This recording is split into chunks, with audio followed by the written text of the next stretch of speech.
안녕하세요. 최근에 미국이 주한미군 정책을 크게 바꾼다는 소식이 있었죠. 이게 그냥 서류상의 변화, 행정 절차 개편, 이런 수준이 아니라는 분석이 있습니다. 오늘은 바로 그 분석을 가지고 이 변화가 한반도의 미래, 또 더 나아가서 지정학적 판도에 대체 어떤 의미를 던지는지 한번 깊숙이 들여다보겠습니다. 오늘 살펴볼 순서는 이렇습니다. 먼저 한국이 어떤 중대한 기로에 서 있는지부터 짚어보고요. 그 다음엔 논란의 중심인 3-2-1 정책이 뭔지, 그리고 그게 단순한 정책 변화가 아니라 파견에서 요새로 바뀌는 신호탄이라는 해석은 뭔지 알아보겠습니다. 이걸 더 큰 지정학적 그림에서 보고 마지막으로 우리가 치를 수 있는 안보의 대가는 무엇인지까지 살펴보겠습니다.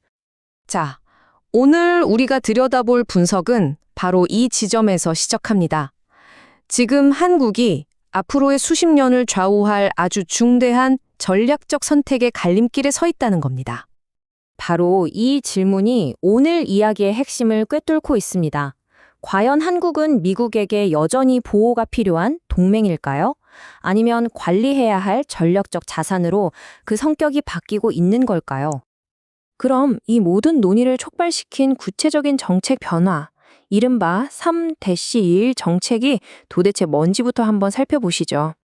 이 정책의 공식적인 이름은 투어 정상화입니다. 말 그대로 풀이하면 복무 기간을 정상화한다는 건데요. 주한미군의 복무 기간을 다른 해외 미군 기지 수준으로 맞춘다, 이런 뜻입니다. 자, 이 표를 보시면 변화가 확 와닿으실 텐데요. 이게 정말 흥미롭습니다. 예전에는 대부분이 그냥 1년 있다가 가는 단기 파견 같은 느낌이었잖아요. 그런데 이제는 가족까지 데려오면 3년, 혼자 와도 2년, 아예 기본값이 장기 복무로 바뀌어버리는 겁니다. 정말 극적인 변화죠.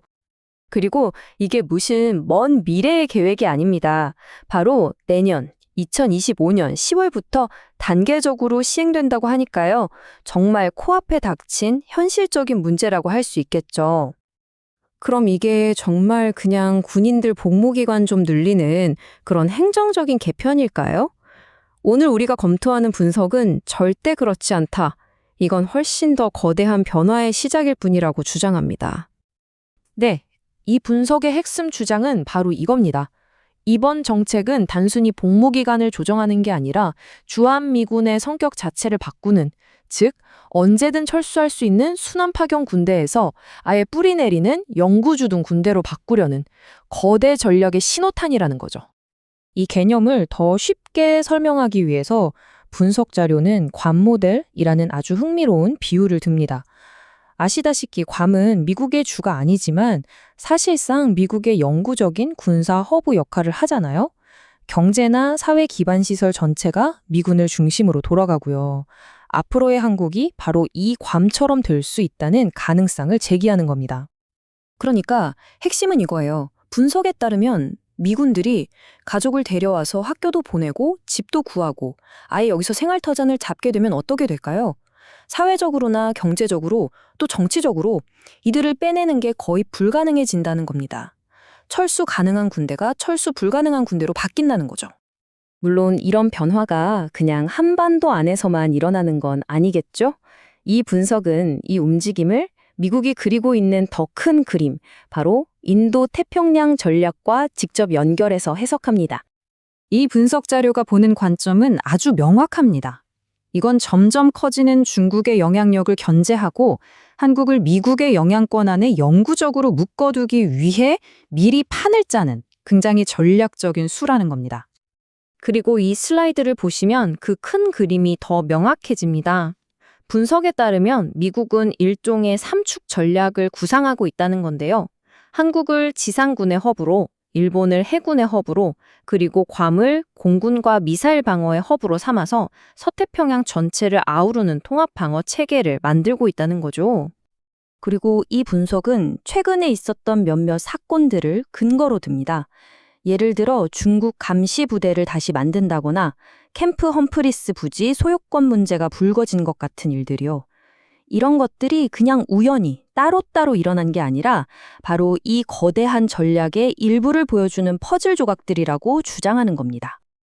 자, 그렇다면 이 모든 변화가 한국에게는 과연 어떤 의미일까요? 이 분석은 우리가 얻는 안보만큼이나 치러야 할 대가가 만만치 않을 수 있다고 경고합니다. 그러니까 이 분석은 이런 흐름이 결국 한국의 군사적, 정치적 독립성을 크게 제약할 거라고 보는 거예요.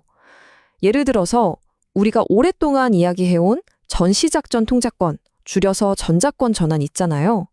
이 논의 자체가 사실상 동력을 잃고 끝나버릴 수 있다는 거죠. 아시다시피 전작권은 전쟁이 났을 때 우리 군은 우리가 지휘하는 권리인데 이걸 가져오지 못하면 자주국방이라는 목표는 점점 더 멀어질 수밖에 없다는 지적입니다. 이 슬라이드가 이 분석이 말하는 인식의 변화를 아주 잘 요약해 줍니다. 과거에는 미국이 한국을 신뢰할 수 있는 동맹으로 봤다면 이제는 관리하고 통제해야 할 전략적 자산으로 보고 있다는 주장입니다. 파트너에서 체스판의 말로 위상이 바뀌고 있다는 거죠. 결국 오늘 우리가 살펴본 분석은 우리에게 이 마지막 질문을 던지고 있습니다. 한국의 미래는 과연 어디로 향할 것인가? 독립적인 국가로 남을 것인가? 아니면 미국의 전략적 전방 기지가 될 것인가? 그것도 아니면 또 다른 거대한 힘의 영향권 아래로 들어가게 될 것인가? 이건 단순히 하나의 정책에 대한 이야기가 아니라 변화하는 세계 속에서 동맹의 미래를 어떻게 그려야 할지 우리 모두에게 던지는 아주 묵직한 질문입니다.